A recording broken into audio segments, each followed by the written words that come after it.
आइए हम लोग मिलकर ज्यूत भगवान का जयकारा लगाते हैं। ज्यूत भगवान की जय हो। ज्यूत भगवान का कथा सुनने से पहले ज्यूत भगवान का आप लोग एक बार जयकारा जरूर लगाइएगा। ज्यूत भगवान का जयकारा लगाने से ज्यूत भगवान बहुत प्रसन्न होते हैं। एक गांव में एक मुनिया नाम का औरत रहा करती थी। उनकी धन संपत्ति का कमी नहीं था, सब कुछ घर में था, लेकिन एक ही कमी था कि उनकी कोई संतान नहीं था। मुनिया दान पुण्य करने वाली एक औरत थी। उनका दरवाजे पर भूखे प्यासे आ जाते थे, बिना भोजन करवाए जाने नहीं देती थी। मुनि का कुछ दिन शादी के बाद उनकी पति का मृत्यु हो गया। तब से मुनि कोई व्रत नहीं करती थी। ज्यूत भगवान का तो व्रत आ गया था। एक दिन ज्यूत भगवान बूढ़ा का रूप धारण करते हैं और उनकी चूल फेकरा ठेकरा, उनकी मुख बेका, उनकी सिर पर बहुत सारा मधुमक्खी भिन भिना रही थी। वैसे ही मुनिया का दरवाजा पर जाते हैं और कहते हैं कि कोई घर में है, कोई घर में है, ये भूखे का भूख मिटाएगा, भूखे का भूख मिटाएगा। मुनिया घर से निकलती है, कहती है कि बाबा आपका तो शरीर पर बहुत सारा मधुमक्खी बन बना रही है। मुनि उस बाबा को अपना कल पर बैठाती है, बैठाकर उन्हें स्नान करवाती है, गमछा से शरीर पोंछ देती है, एक नया धोती पहना देती है और कहती है कि बाबा अभी तक तो मैं भोजन नहीं बनाया है, आप बैठिए, मैं आपके लिए सतुआ लाता हूँ, आप सतुआ थोड़ा खा लीजिए बाबा। वो कहते हैं कि ठीक है बेटी, जाओ सतुआ ले आओ। बाबा तो सतुआ खाकर आनंद हो जाते हैं और उस मुनि को आशीर्वाद देते हैं कि बेटी तू हमेशा सुखी रहेगी, कभी तेरा दुख नहीं होगी। बाबा कहते हैं कि बेटी मैं तो बूढ़ा हो गया हूँ, चल थोड़ा मेरा वो रास्ता तक पार करा दे। मुनि कहती है कि ठीक है बाबा, चलिए मैं आपको रास्ता पार करा देता हूँ। मुनिया बाबा को हाथ पकड़ कर ले जाती है। रास्ते में एक रबड़ का पुतला था। बाबा कहते हैं कि बेटी देखे रास्ते में कितना सुंदर रबड़ का पुतला है, उस पुतला को उठाकर अपना घर ले जा। कहती है कि बाबा मैं पुतला को क्या करूँगी, मेरे घर में तो कोई बच्चा है नहीं कि इस पुतला से खेलेगी। कहते हैं कि नहीं, ले जा बेटी ले जा, रख देना घर में, देख कितना सुंदर ये पुतला है। मुनि उस पुतला को ले लेती है और लेकर बाबा को पहुंचा देती है और मुनि अपना घर उस पुतला को लेकर आ जाती है। पुतला को अपना बिस्तर पर रख कर और रसोई घर में जाकर वो भोजन बनाने लगती है। जब उनकी भोजन बन जाता है तब मुनि आकर देखती है अपना बिस्तर में कि 5-6 महीना का एक खूब सुंदर बालक सोए हुए है। मुनि देखकर बहुत आश्चर्य में पड़ जाती है। मुनि सोचने लगी कि मैं तो रबड़ का पुतला ले आया और अपना बिस्तर पर रख दिया, पुतला तो नहीं है, लेकिन सुंदर बालक मेरे बिछ। रात को मुनिया का सपने में ज्यूत भगवान आते हैं और मुनिया को दर्शन देते हैं। कहते हैं कि बेटी जो पुतला तुम लाई हो वो कोई पुतला नहीं था बेटी, वो तो तेरा पुतरा था, तेरा पुतरा। मैं अपना शक्ति से उसे मैं पुतला बना दिया था, ये पुतला तेरे लिए है बेटी, तेरे लिए है। बेटी तेरा श्रद्धा भक्ति देखकर तो मैं बहुत प्रसन्न हो गया था।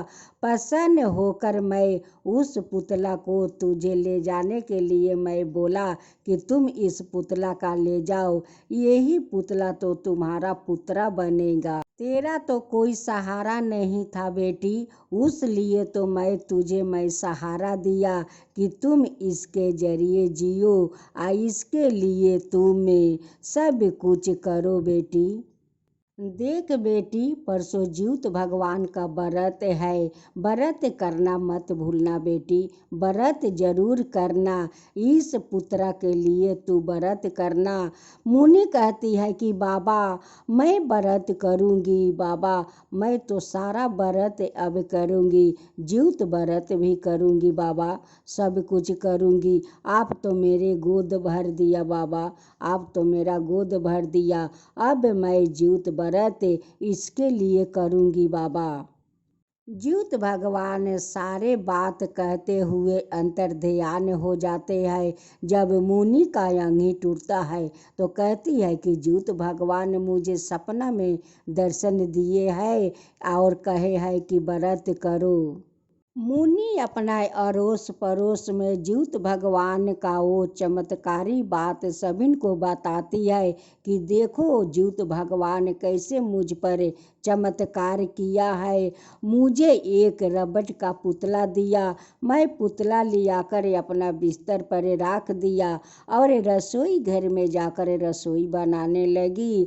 और जब आकर मैं देखता हूँ तो 5-6 महीना का बालक मेरे बिस्तर पर सोए हुए है। आज देखिए यही बालक मेरे बिस्तर पर सोए हुए थे। आप लोग देखिए ज्योत भगवान का चमत्कार, कैसे मेरा गोद भर दिया। मेरा तो कोई संतान नहीं था और नहीं कोई धन भोगने वाला था। मेरे तो ज्योत भगवान मेरा सपना पूरा कर दिया, मेरा गोद भर दिया, मेरा धन भोगने वाला दे दिया। अब तो मैं भी ज्योत भगवान का व्रत खुशी खुशी से करूँगी, खुशी खुशी से करूँगी। अब तो सभी औरत के साथ मुनि भी ज्योत भगवान का व्रत करती है। वो भी नदी नहाने जाती है, ज्योत भगवान को कथा सुनती है। मुनि अपना बेटा के चंपक कुमार नाम रखती है। जब वो अरेर बरेर से मिलती है तो अरेर बरेर से कहती है कि हे अरेर बरेर, जाकर राम जी से कहना कि चंपक कुमार का माँ ज्योत भगवान का व्रत की है। उसी गांव में एक औरत का बेटा का मृत्यु हो जाता है और उस दिन तो ज्योत भगवान का व्रत था, सब लोग उपास किया था। और उसी दिन यमराज उस बच्चा को ले जा रहा था। ज्योत भगवान देखते हैं कि उनकी बच्चा का आज मेरा व्रत का दिन है और उनकी माँ व्रत की है और उनकी बच्चा को यमराज कैसे उठाकर ले जा सकते हैं। उनकी माँ लोट लोट कर भूमि पर रोती है और ज्योत भगवान से कहती है कि हे ज्योत भगवान, आज तो मैं आपको व्रत किया है और आज मेरा बेटा को मृत्यु हो गया है। देखिए यमराज मेरा बेटा को ले जा रहे हैं, हे ज्योत भगवान। अब तो ज्योत भगवान आते हैं और यमराज से कहते हैं कि देखो यमराज, इस बच्चा को आप नहीं ले जा सकते हो। यमराज कहते हैं कि नहीं, ये तो मर गया है, मैं तो इन्हें लेकर जाता हूँ। ज्योत भगवान कहते हैं कि नहीं, तुम इसे नहीं ले जा सकते हो, इसे तो तुम्हें लौटाना ही होगा। यमराज जी कहते हैं कि हे ज्योत महाराज, मैं तो इतना दूर जमलोक से यहाँ पर आया हूँ इसे ले जाने के लिए, आप क्यों रोक रहे हैं कि इस बच्चा को मत ले जाओ। ज्योत भगवान कहते हैं कि वो माँ को एकलौता बेटा है और तुम अभी उसे नहीं ले जा सकते हो, उनकी जाने का समय नहीं हुआ है। यमराज उस बच्चा को भूमि पर सुला देते हैं और ज्योत भगवान उसे जीवित करते हैं और एक बूढ़ा का रूप धारण करते हुए उस बच्चा को उनकी घर तक ले जाते हैं। अब तो उनकी मोहल्ले के सभी लोग देख कर उनकी बच्चा को आश्चर्य में पड़ गया कि मरे हुए बच्चा कैसे जीवित हो सकता है, ये तो मर गया था और ये जीवित कैसे हो गया। उस बूढ़ा बाबा से पूछते हैं कि हे बूढ़ा बाबा, ये तो बच्चा मर गया था, आपको जीवित कैसे मिला। लेकिन किसी को तो पता नहीं है कि जिस बूढ़ा बाबा उस बच्चा को लेकर जाते हैं वही तो जीवित भगवान है। भला अपना व्रत के दिन किसी को कैसे प्राण निकलने देते, कैसे मृत्यु का मुंह में जाने देते।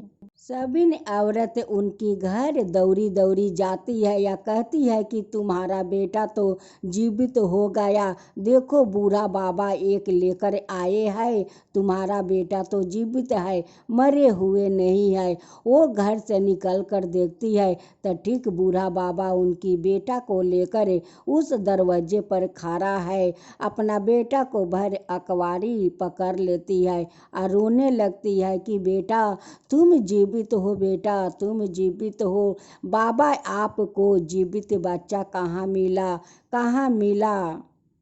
बाबा कहते हैं कि ये बच्चा तो मुझे रास्ते में मिला, वो तो रास्ते में बैठा था, मेरे साथ आया, तब मैं बोला कि चलो तुम्हारा घर तक मैं छोड़ देता हूँ। उस बच्चा को माँ बूढ़ा बाबा को पैर पकड़ कर रोने लगती है कि बाबा आप मेरा बच्चा को ले आए, बाबा आप मेरे बच्चों को ले आए।